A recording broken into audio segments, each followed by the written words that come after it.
This is an important lesson for a number of reasons. First of all, it is an easy beginner misunderstanding to not realize that numbers on the keyboard are not treated as actual numbers by the computer.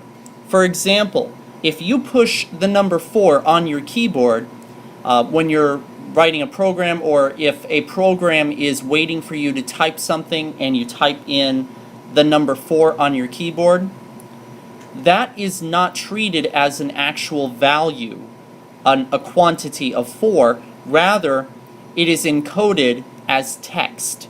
And a number that has been encoded as text is not at all the same thing as an actual number. So it turns out that just as capital and lowercase letters are encoded in a special binary format, the same is also true for numbers. So first of all, let me show you the table and the rules for this process.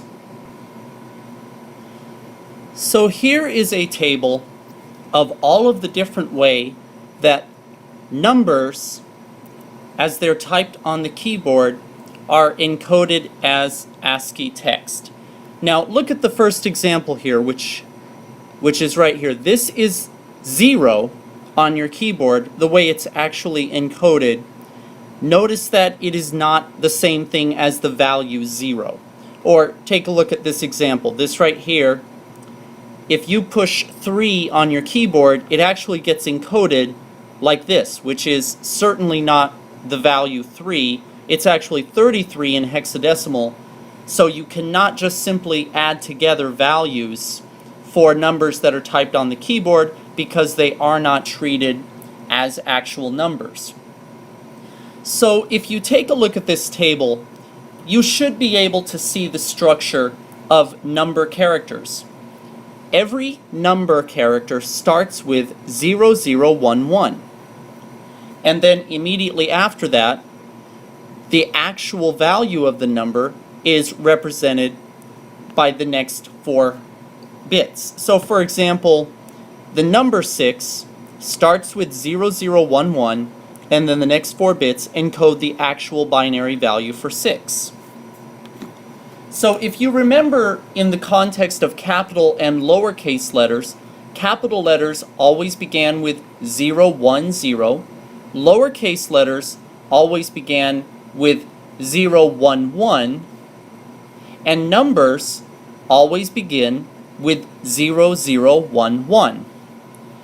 Now that's really all the ASCII you will ever have to remember, because as long as you know that set of rules, you'll be able to form any letter, capital or lowercase, and any number.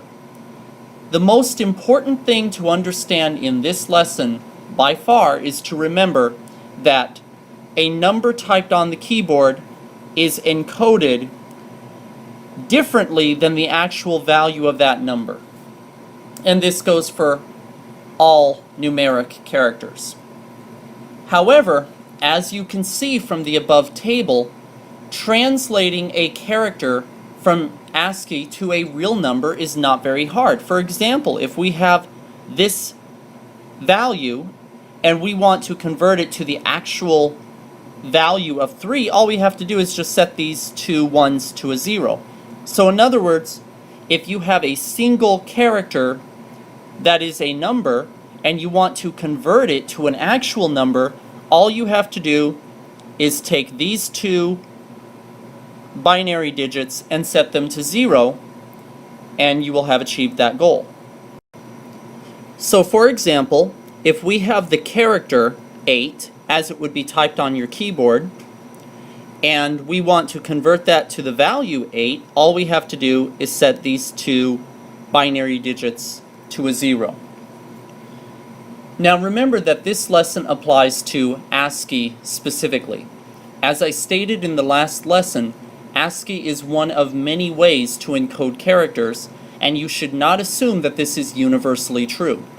The purpose of this lesson is to show you that even numbers have to be encoded as characters, and ASCII is one way that this is done.